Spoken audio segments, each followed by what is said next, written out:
নমস্কার বন্ধুরা, আবারও একটি নতুন ভিডিও নিয়ে আমি বৃষ্টি চলে এলাম আপনাদের মাঝে। তো আজকে আমি যাচ্ছি জল আনতে।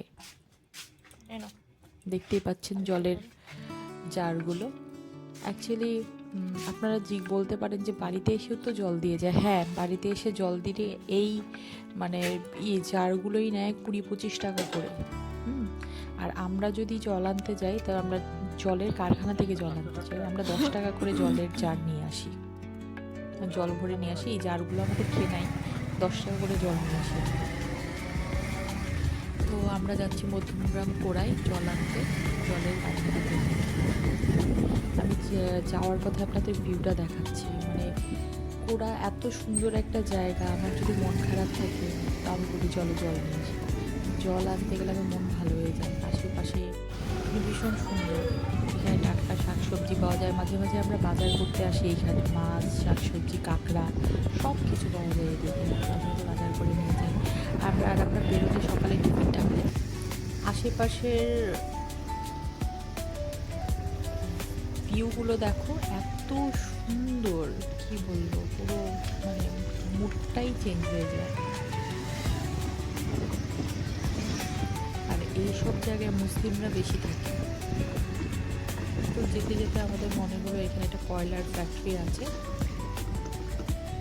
যেহেতু আমাদের গ্যাস সিলিন্ডারের প্রবলেম হচ্ছে, মানে গ্যাস তাড়াতাড়ি এখন হাতে পাচ্ছি না, তাই বাড়িতে কয়লার উনুন আর ইন্ডাকশন ইউজ করা শুরু হয়েছে। আর কয়লার উনুনের জন্য আমাদের কয়লা লাগবে, তো এখানে একটা কয়লার ফ্যাক্টরি আছে।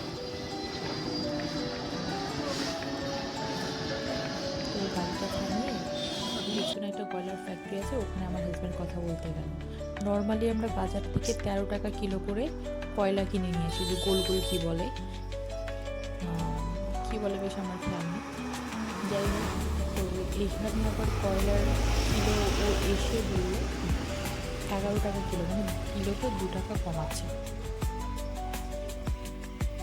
যে অনেকটাই সাশ্রয়। তাও বলবো 10 টাকা হলে ঠিক ছিল। এই যে আমি এই ন্যাকড়া চোখটা নিয়ে এসেছি, দেখতে পাচ্ছ, এইগুলো আসলে জল আনতে গেলে কি 3টে বোতল আনতে হয়, তো স্লিপ করে নিচে পড়ে যায়।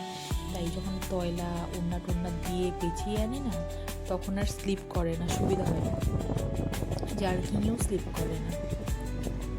তো ভেবেছিলাম সকালে টিফিন করবো, এখানে একটা দোকানে টিফিন করি। এই যে এই দোকানটা বন্ধ, মনটা খারাপ হয়ে গেল। আমরা এত খিদে পেয়েছি, সকালে গ্যাসের ট্যাবলেট খেয়ে বেরিয়েছি, পেট ব্যথা করছে খিদে থেকে। আর জল নিয়ে নিলে তো অন্য জায়গা থেকে খেতেও পারবো না। তো কোড়ার এই জায়গাটাতে যে জল নিয়ে এত ভালো, মানে জলের জারগুলো পর্যন্ত ওনারা তুলে নেয়। আমি অন্য জায়গা থেকেও জল নিয়ে দেখেছি, জলের জার তুলতে বললে তুলে দেয় না, ওনাদের বললে ওনারাই জারটা তুলে দেয়। যাই হোক বন্ধুরা, আমার ভিডিওগুলো যদি তোমাদের ভালো লেগে থাকে, অবশ্যই লাইক, কমেন্ট এবং সাবস্ক্রাইব করে আমার পাশে থাকবে। ধন্যবাদ বন্ধুরা।